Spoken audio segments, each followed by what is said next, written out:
Okay.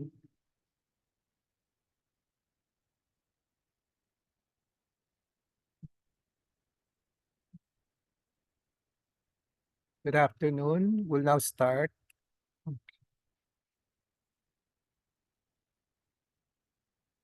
First of all, I'd like to welcome everybody to this pep talk this afternoon. Please mute yourself, but always show your video picture. Sign in your name, your Facebook account, or email address in the chat box. Please include the names of companions attending with you. Use the chat box to ask questions and make comments while the pep talk is on. There will be group pictures at start and end of the pep talk, so please show your face in the video.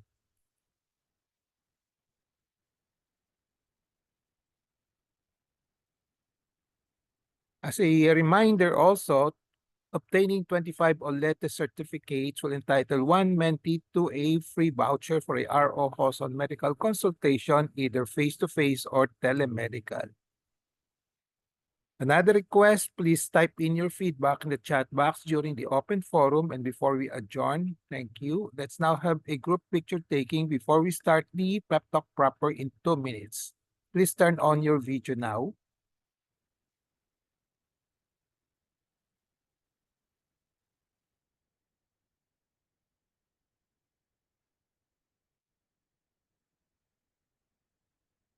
Get set. Ready? 1, 2, 3.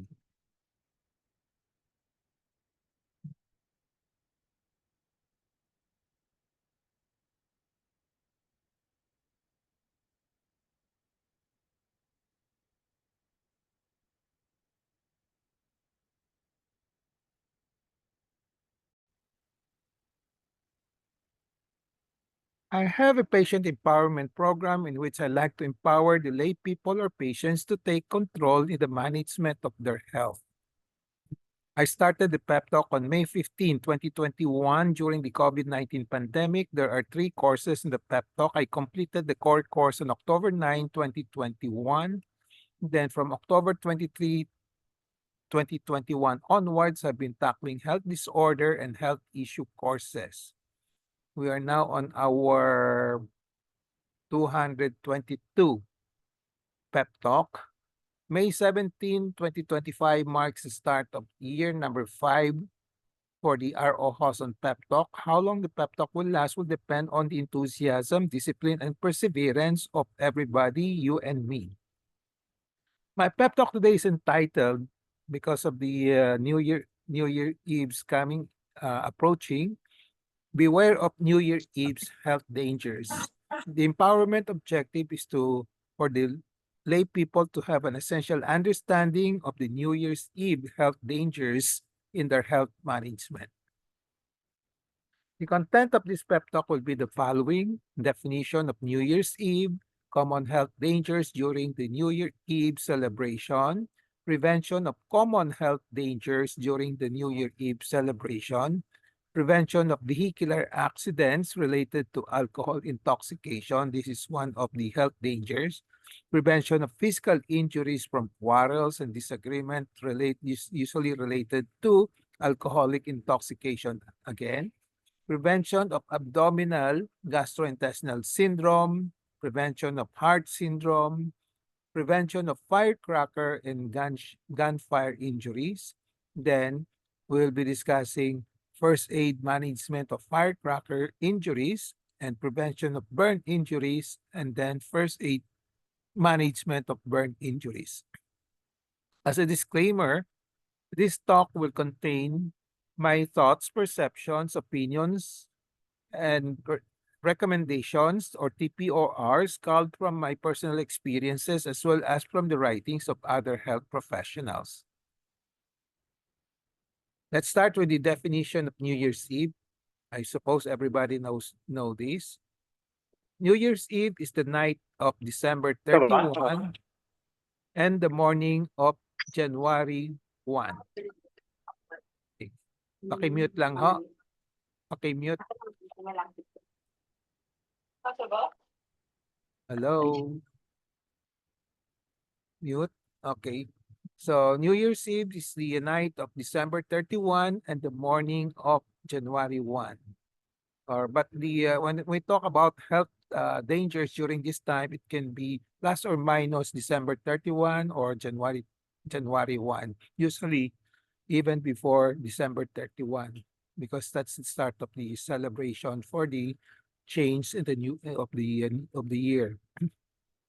In New Year's Eve, many people celebrate the end of the previous year and the beginning of a new year in various countless ways. And these celebrations, if not done with caution, usually lead to various health dangers which are usually preventable. Common health dangers during the New Year celebrations will be the following. In the Philippines, these the more common ones are the following: vehicular accidents related to alcoholic intoxication, physical injuries from quarrels and disagreements, usually again from lasing or related to alcoholic intoxication, abdominal gastrointestinal syndromes, usually from the eating, from the excessive eating, and then heart syndrome and heart attack, usually also coming from the alcoholic intoxication, and firecracker injuries because of the practice of uh, burning or firing firecrackers, and even gunshot, gunfire injuries. Then all of the firecracker injuries and gunfire injuries usually result in burn injuries. Okay. So prevention of common health dangers during New Year's Eve celebration. The best way to prevent these New Year health dangers will be to first know what they are, okay, and what are their usual causes and how to prevent. It's relatively easy, not so difficult. So prevention of vehicular accident related to alcoholic intoxication. The best way to prevent it just to avoid alcoholic intoxication. So just drink alcohol in moderation, or better still abstain from alcohol if you cannot avoid it. Then don't drive. Don't drive after drinking alcohol. Okay? Kahit na konti lang,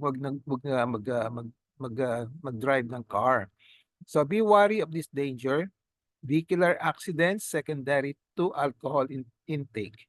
Ito ay common health problems in the Philippines. Prevention of physical injuries from quarrels and disagreements. Madalas nangyayari yan because of pasayahan, because pikunan, no? Then also related to alcoholic intoxication. Again, try to avoid alcoholic intoxication, which is the root cause of everything here. Drink alcohol in moderation, or better still, abstain from alcohol. Don't quarrel after drinking alcohol. Then if you have to quarrel, just control your temper. And then don't inflict injuries during quarrel or disagreement. So be wary of this danger, physical injuries from quarrels and disagreements secondary to alcohol intake. Prevention of abdominal gastrointestinal syndrome. Okay. So this is a word, the phrase that I just coined by myself just to lump together to include abdominal discomfort and pain, no, masakit ang tiyan, no, masama ang pakiramdam sa sikmura, sa tiyan, no, with gastrointestinal symptoms like nausea, vomiting, okay, aside from the pain, and then diarrhea. These are the more common symptoms that are associated with abdominal pain. Okay. The syndrome is caused by food intake, of course, usually the amount, usually excessive, masyadong marami, and then the quality, because of the uncertainty of the quality of food, minsan spoiled or too oily or intolerable to some persons, no, etc. So it may be caused by food poisoning, food indigestion, food intolerance, allergy, gastroenteritis, and pancreatitis, all of which are not easy to differentiate at the time that somebody is suffering from abdominal gastrointestinal syndrome. Mahirap sa i-differentiate all three. That's why we just lump them into that particular entity called abdominal gastrointestinal syndrome. So prevention, the basic recommendation is to avoid eating too much. No? Eat in moderation, then concentrate on just enjoying the taste of the foods rather than the quantity. Kasi tayo karamihan, we keep on eating and eating, no? Concentrating on the amount rather than on the quality. Be careful with what you eat. Make sure that they are not spoiled or quick to spoil, not usually tolerated before. Pag di nyo may history na kayo, di nyo nahiyang, huwag na nyo kainin. And not allergic to you. No? Yung mga may history of allergy to, let's say, shrimps, to alimango, etc. The fourth one is prevention of heart syndrome and attack. A 2018 study shows the risk of heart attacks increased significantly during the winter holiday season. This is in America as well as in Europe. Okay. During a 15-year period, the Swedish researchers discovered the chance of a heart attack were 15% higher than usual on Christmas. So nagtataka sila, bakit mas mataas ang heart attack during this time? 37% higher on Christmas Eve and 20% higher on New Year's Day. So pinakamataas doon sa Christmas Eve, 37%, and then 20% higher on New Year's Day. So this is documented. No? So what is the holiday heart syndrome? The syndrome occurs when patients develop an abnormal heart rhythm called atrial fibrillation, okay, a rhythm disorder of the upper chambers of the heart during which time the upper chambers lose the mechanical function and does not contract. So sa heart, may apat na chambers yon, may upper and dalawang upper, dalawang lower. So yung atrium, okay, atrial or atrium, yun ang may problema doon when you have atrial fib. Okay. So doctors coined the term holiday heart syndrome after noticing an increase in instances of this condition related to or caused by heavy holiday drinking, mostly due to heavy drinking. So the alcohol can trigger episodes of atrial fib or an irregular heartbeat. It is important to note that holiday heart syndrome is one specific condition linked to heavy drinking. However, there are other factors that can cause heart-related health concern. Just if you have previously you have heart conditions that can also trigger kahit na konti lang ininom mo o baka a little excess, yan nag-trigger ng holiday heart syndrome. But ang pinaka-common cause nito, yung sobrang dami ang iniinom ng alcohol. So what else might increase the cardiac event during the winter, the holiday season? Emotional stress. Kung talagang stress emotionally, okay. So it can be a stress due to family gatherings or financial pressure, yung mga year-end, baka depressed o konti lang kinikita during the year. Okay. Then overindulgence, poor eating habit, and high salt intake can exacerbate chronic heart conditions such as heart failure and chronic high blood pressure. Yung sobrang daming kain, no? Delayed treatment. Let's say you have already originally you have some heart predisposition to heart disease, hindi niyo pinatingin kagad. And then there's a delay in seeking treatment during the holiday because holidays next year na lang, ganon, no? So this may play a part in the prevalence of cardiac events, no? And what are the tips to reduce the holiday heart syndrome? So it's expected to enjoy the holidays with food, family, and fun. But the thing is, don't overdo it. No? Do it in moderation. So don't drink too much. Don't binge drink. Avoid too much of caffeine. Avoid ninyo. Watch your salt intake because this will affect the heart. And then a little, may exercise pa rin during the holidays. No? So everyone should be mindful of the alcohol consumption and general overindulgence during the holidays, whether or not they have pre-existing heart condition or a family history of the heart disease. So, so beware of may konting enjoyment pero eat in moderation and drink in moderation. No? Prevention of firecracker and gunfire injuries. There are usually three types of fire injuries during the New Year Eve. Itong klaseng fire injuries. One is the firecracker injuries. Another one is injuries from indiscriminate firing of guns to the sky and house fires. House fires. So with this, I will start with explaining house fires, then gunfire injuries, and then firecracker injuries. Ito yung isang census survey that was done before. Okay. So, December 21, 2022, okay, 2022, 2023, ang pinaka-common problems ito is you have ignition caused by fireworks and pyrotechnics explosions, common cause. So 2023, ganun pa rin. I suppose 2024, the data are still the same. Even okay. So prevention of house fire injuries. Avoid direct contact with ignition from fireworks and firecrackers. So especially those who have a roof which are very flammable.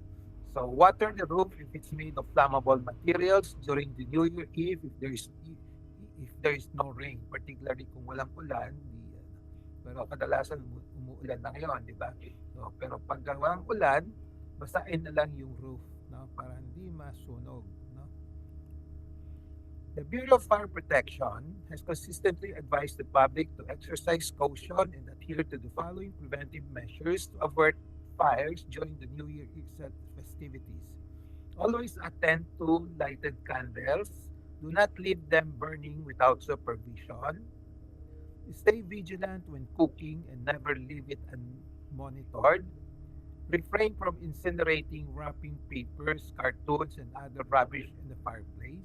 Inspect your electrical cords of any signs of wear and ensure the plugs are secured. Disconnect electrical devices when planning to be away from home, especially those who go out of town. Then avoid overburdening your home electrical system. Mga octopus. Do not smoke indoors. Regularly perform maintenance check on your gas tanks. Baka may mga leak dyan. So, prevention of gunfire injuries naman, although forbidden, based on law, up to the present times, there's still a lot of people who have guns, especially the police, the authorities, okay, who fire to the sky as part of the celebration of the New Year. So the falling back of the fired bullet from the sky into the ground is the main cause of gunfire injuries. When you talk about gunfire injuries during New Year Eve celebration. So to prevent injuries from this indiscriminate firing of guns into the sky or around New Year's Eve, one, stay indoor with sturdy roof. No? Of course, you have to report those who are doing it because bawal talaga yun. No? Okay. And prevention of firecracker injuries naman. In the Philippines, December has been declared as the Firecracker Injury Prevention Month since time immemorial. Every December, there's an anti-firecracker campaign to reduce injuries caused by the use of firecrackers and other pyrotechnic devices during the holiday celebrations. So the other day, nakikita ko may mga bagong posters na naman like this one, Firecracker Injury Prevention Month. To remind the people, Filipino people, of the mga health dangers from firecracker injuries. My advocacy on firecracker injuries, unnecessary firecracker injuries, as a surgical resident in the Philippine General Hospital from 1976 to 1981, that's 5 years, I have this group kasi every year-end, nag-duty kami, hindi kami umuwi. So I have this experience of seeing and treating patients with firecracker injuries every year end, every December 31. No? I will always ask myself out of frustration, when will they ever learn? So December 2010 to the first week of January 2021, I decided to put up a website entitled Unwanted Firecracker Injuries. So to maintain my advocacy against unnecessary firecracker injuries. The only thing that I can do to keep on reminding people on the risk of firecracker injuries and appeal to them to avoid. So up to now, I'm still doing this. Okay? Kasi meron pa, no? Although nabawasan na, no? Fortunately, as years go by, more cities have passed ordinances on firecracker ban. And fortunately, in 2017, there was an executive order number 28 providing for regulation and control of the use of firecrackers and other pyrotechnics devices. This EO 28 limits the use of firecrackers to community displays na. No? Okay. To minimize the risk of injuries and casualties, the use of firecrackers shall henceforth be confined to community fireworks displays. So this EO has reduced significantly the number of firecracker injuries in the Philippines, but there are still casualties not achieving zero incidents. Even up to last year, meron pa rin, no? Pero nabawasan na. So my advocacy, firecrackers and fireworks no doubt will be present in our midst because of the tradition. They will never be completely eliminated as they will continue to be used for celebrating milestones and occasion. But let the yung mga expert na lang in handling firecrackers do it na lang, no? Manood na lang tayo. To avoid unnecessary firecracker injuries, my recommendation is that firecrackers be sold to and used only by people trained and authorized to do the fireworks during the occasions, special occasions, and in safe places. The rest of the citizenry, like us, just watch na lang and enjoy the fireworks at a safe place and be protected from the firecracker injuries. So ito yung mga posters that you see before, yung mga nakakadiring, yung mga putol na kamay, no? Okay. And then may firecracker injuries to the eyes, no? Okay. Burns. Now, first aid management of firecracker injuries. Wash copiously with soap and water right away. So kung applicable to all parts of the body injured, pero usually there's a recommendation that you can just use water. Just yung soap kasi there are chemicals, it can impede wound healing. But you can use soap on the yung intact skin para matanggal yung mga dumi, no? Pero on the wound itself, just use water. And control profuse bleeding kung pag dumudugo, no? By applying pressure by a clean hand or bandages, no? Pag may dumudugo, pisilin ka agad o pressure on the bleeding area with kahit na kung wala kayong tuwalya, walang cloth, no? Or just use your clean hand, no? Okay. So it doesn't have to be sterile, basta malinis lang. Do it right away. If firecracker injuries are severe, seek consultation with physicians right away. Take pain medications as needed, such as paracetamol and NSAID. For example, of NSAID would be mefenamic acid. No? Mas malakas yung NSAID kaysa paracetamol. Kung kaya naman, paracetamol na lang muna. And antibiotics and anti-tetanus injections may be prescribed by physicians as indicated. So do not just take antibiotics by yourself. Just wait for the physicians to tell you whether you should take antibiotics or not. Baka linis lang, keep on washing it, pwede na. No? Prevention of burn injuries. There are 4 common types of burn injuries to the skin. Number 1, burn injuries not only to the skin but also to the whole body. Smoke inhalation, ito yung nakakamatay, no? Let's say kung may house fire, yung nakakulong sa bahay, yung nakakamatay yung smoke inhalation, not really the burns sa skin. Yun ang una, no? Then thermal contact is another cause of burn injuries, electrical equipment, chemicals can also cause burn injuries. So the focus of discussion today will be those caused by thermal contact, like fire, hot liquids, no, contact with hot surfaces. Prevention is basically avoidance with the fire. Kung fire usually fire ang pinaka-common cause, then hot liquids also a common cause, and hot surfaces. So be mindful and vigilant against this risk. First aid management. Let's start first with burn classification. There's such thing as superficial and then full thickness. No? So pag superficial, we classify it also in first, second degree. Okay? Sa inyo, just say, pwede nyo sabihin superficial, saka deep na lang. No?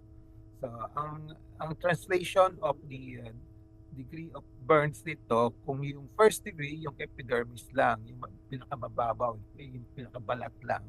Pero pagdating sa subcute, sa may mga taba-taba na, full thickness na yun. No? Okay.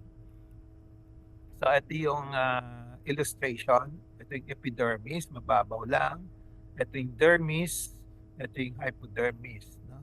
Yung first degree burn, dito lang sa epidermis, mababaw. Pagdating sa second degree burns, mas malalim, maabot ng most likely part of junction of epidermis and dermis, and then sometimes the dermis kasama na, no? Okay. And then pagdating sa third degree burn, mas malalim pa, no? Kung saan kasama yung taba, no? Kasama yung muscle, no? Okay. Sometimes they classify it also into fourth degree, no? So the more extensive the burn, yung classification will be from 1 to 4, 1 to 3, 3 ang pinaka-extensive. So another illustration para mas makita ninyo in large ito yung superficial burn, epidermis, partial, intermediate. Usually, yung second degree, pag may blister na, second degree burn na yan. No? Pag yung parang sunburn lang, mapula-pula lang, walang blister, usually first degree. No? Then full thickness, mas malalim pa. Kung fourth degree, kasama yung muscle, sometimes even the bone. No? So, ito, first degree, second degree, may blisters. Ito, third degree, mababa, malalim. No? Now, we usually calculate in percentage of burns kung kailangan para to decide whether there's a need for fluid resuscitation. No? So there are two ways of classifying burns. One, we use the rule of nines. Meron kaming assignment dito. Sa face, 9%. Sa trunk will be 9%. Each side, 4.5. Then sa ito, extremities pala ito. Dito sa trunk naman, dito sa back, 18%. Sa front, 18%.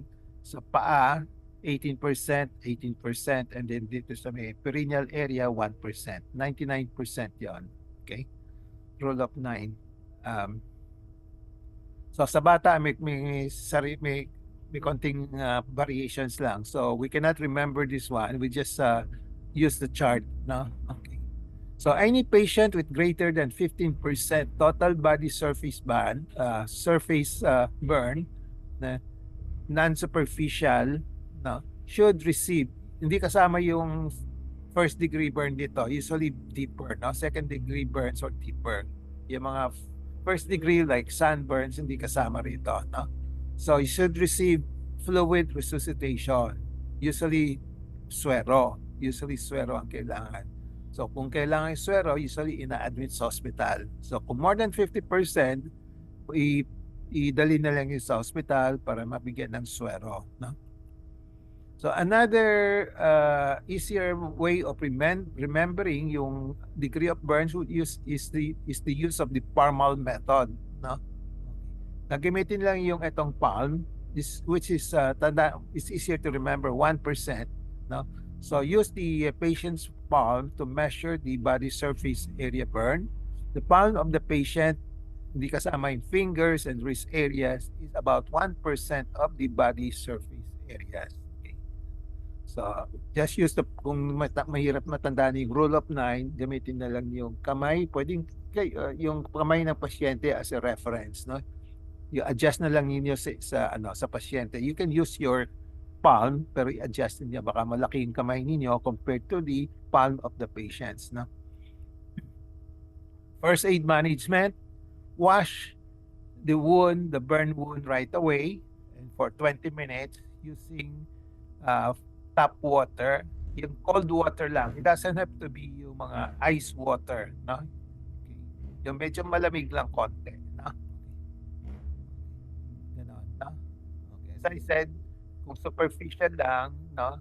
Usually, you can use soap, no? But don't use soap dun sa may mga sugat, no? Okay. So the use and non-use of antibiotics, for first-degree burns, hindi kailangan yung antibiotics. For second-degree burns, superficial, usually no antibiotics then. So you give only the antibiotics only when there are signs of infection.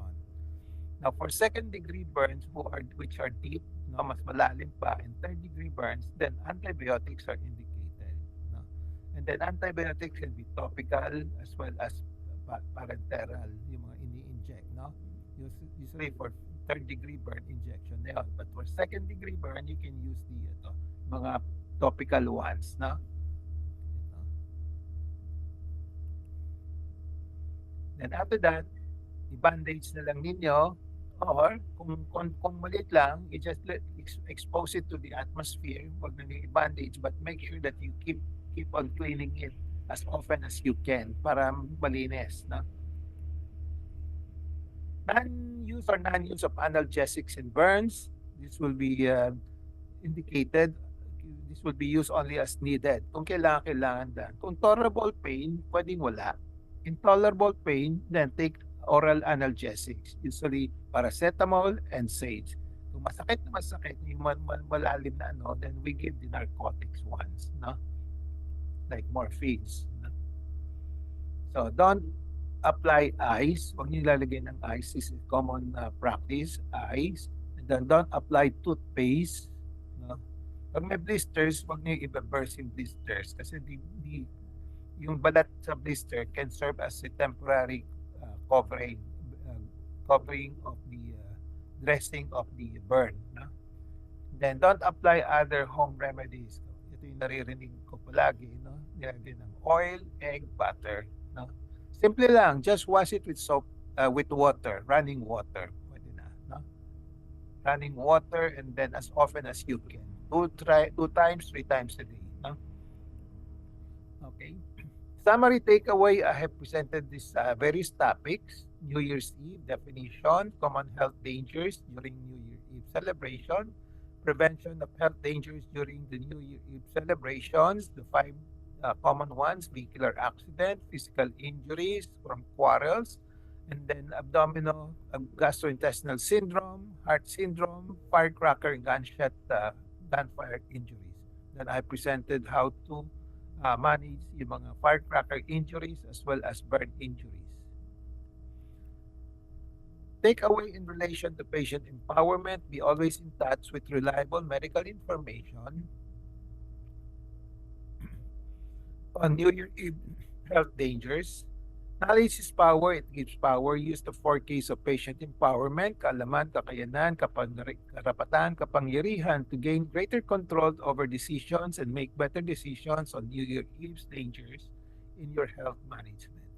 So with that, I end my pep talk today. I hope I have empowered you to have an essential understanding of New Year Eve's health dangers in your health management. Before we go to the QA portion, reminder, please take the online learning evaluation test exercise for mastery of learning and have a perfect score to get a certificate like this one. I placed the link in the chat box.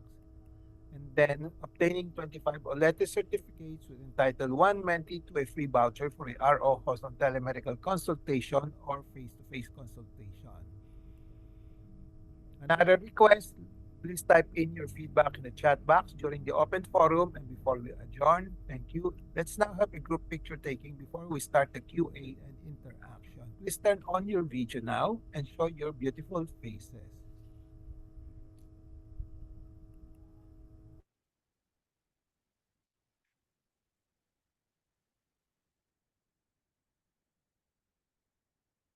Okay, get set. Who wants to be included in the picture? One, one, two, one, two, three.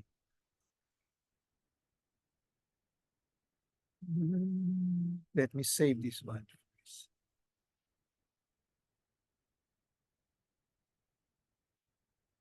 Okay. So the floor is now open for questions, comments, suggestions, no? Sharing of experiences as well. Okay. So I have simplified the health dangers into 5, yung pinaka-common ones. Yung vehicular accidents, tama ho ba? Marami pa rin na aksidente during the New Year season, no? Tama? Yes or no? Show your hands na lang. Paki-turn on na lang yung video niyo para merong makita ko yung mukha ninyo. Yes. Tama ba yung sinasabi ko? Marami pa rin may mga vehicular accident because of alcohol, no? Tama? Yes. Okay. Then the other one is yung mga away-away. Palaging may away, di ba? So may saksakan pa. Okay. Okay. So during baka may karaoke, tapos kakanta ng My Way, tapos patayan. Wala na ngayon, no? Okay.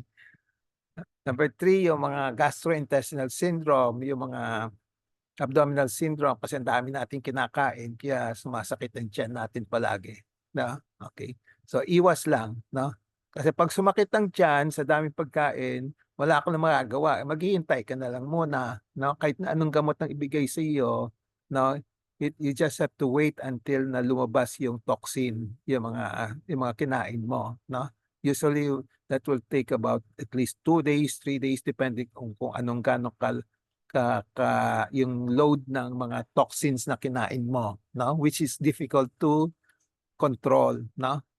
Kaya pag sumakit ang tiyan ko, wala na, nagsisisi na ako. Kaya I learned my lesson, kaya hindi ako makakain na masyadong marami. Kasi even as a doctor, I cannot control the pain. Okay. Then the other one is heart attack, yung mga heart syndrome. Usually, pag meron kayong mga sakit sa puso, wag kayo iinom ng marami, no? Yan ang pinakaano, no? Okay. Of course, the last one, sinong nagpa-firecracker, ano pa? Sinong nagpapaputok sa atin? Meron? Wala na. Wala na, no? Okay. So, I can remember, nagpaputok lang ako when I was a kid, baka once or twice lang. After that, hindi na. No? Hindi na ako nagpapaputok, no? Okay. Natakot na ako, baka putukan yung kamay ko, no? Okay. But we still hear of gunfire injuries. Last year meron pa, di ba? Okay. May konti pa, no? So kahit na bawal 'yon, no? No, bawal yung gunfire injuries, meron pa rin gumagawa, especially yung mga policemen, no, na may barel, no? Okay. Okay. Of course, burns is another risk because of the fireworks, no? Because of yung pag nakakain na, nakainom na, nakakalimutan yung mga safety ng sa bahay sa mga on fire safety, no? Okay. So, anything that you think that I should add as the common health problems during the New Year? Meron pa ba kayong naisip?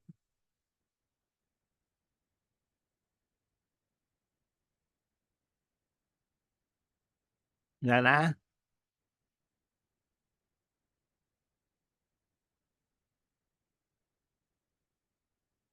Kasi iniisip ko lang kasi wala akong nakitang gano'n na lecture eh. Ako, sinamarize ko lang yung 5, no? Okay. Okay. So mag-focus lang tayo dun sa 5, then probably at the end of during the new year and at the end of the new year, buong-buo pa yung katawan natin. We're all healthy in one piece, no? Okay. To start the new year right again, no? Umpisa tayo ng new year, no? Okay. So any questions, any comments? We have a new attendee dito, si Gerald Nava. Catherine. Any comment, Catherine? We want to hear your voice. Wala na po, Doc. Ha? Wala na po. Wala na? Wala na. Okay. May mga may dadagdag pa ka pa? May mga ano? Anong gagawin mo Wala naman po, Doc. Anong gagawin mo this New Year Eve? Wala po. Kakain lang. Kakain lang. Kakain lang. Tama, kakain. Pero ano, don't eat too much, no? Don't eat too Yes much. po. Hindi ka naman umiinom, di ba? Hindi ka umiinom. Oh. Okay. That's good. Okay. Sige. Sino pa? Senny, anong gagawin mo this Christmas Eve?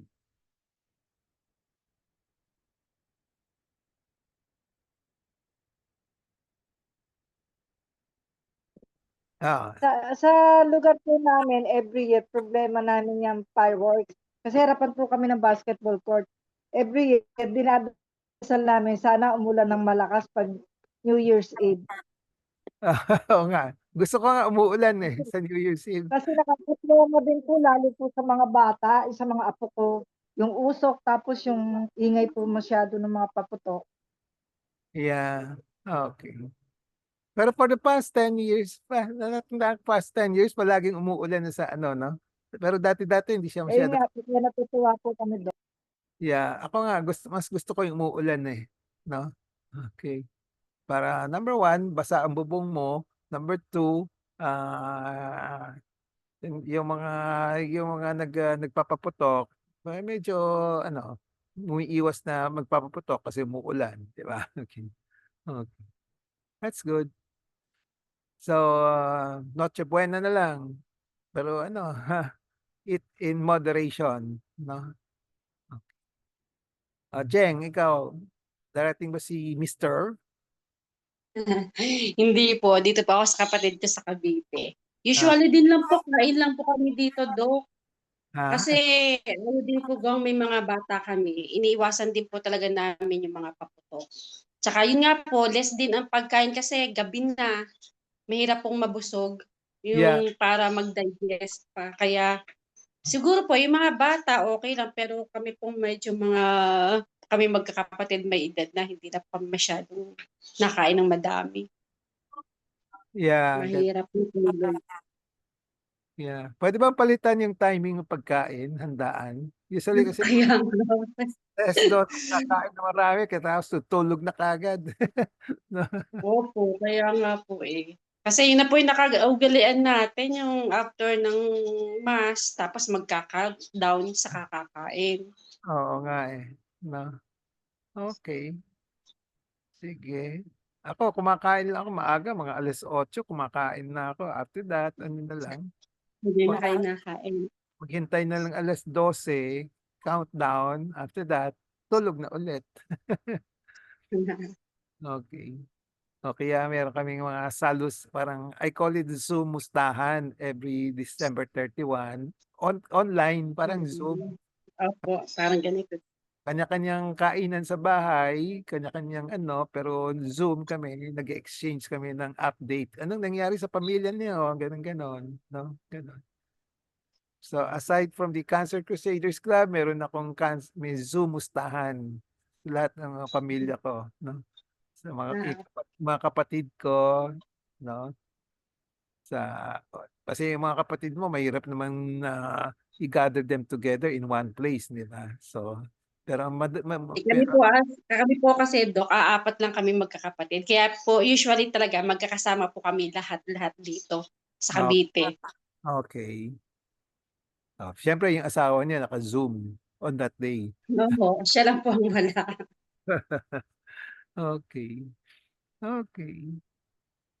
Anybody else would like to share?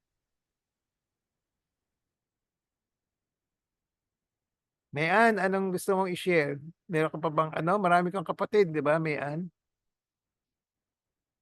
Opo, Dok. Nasa abroad po eh. Oo, Yung dalawa. So, paano ka nag-celebrate ng New Year? Magsa-celebrate? Naka-Zoom po kami parang kasayo po. Eksakto po yun. Kasi iba yung oras po nila dun eh. Kaya kung ano oras po yung gising nila, Yeah, sinasabay lang namin. yeah, may magpupuyat talaga kung sa Zoom. Opo. Mm. Konting sacrifice lang, no? Okay. Opo nga. Misa lang mangyari naman in a year. Okay. Okay. Anybody else? Pat? Patricia? Paano ka nagsa-celebrate ng New Year, Patricia? Espino? Kain lang kami. Ha? Kakain lang po. Kain lang. Okay. Opo. Tapos manood ng fireworks. Tapos tulog na. Manood. Tama yun. Manood lang. Okay. Saan? Sa bahay? Nanonood kayo sa bahay? Opo. Okay. Okay. Tama, wag na kayong lumabas. Sa bahay na lang. No? Yung iba kasi lumalabas pa, no? Manonood ng Oo nga fireworks. eh. Opo. Sa bubong na lang.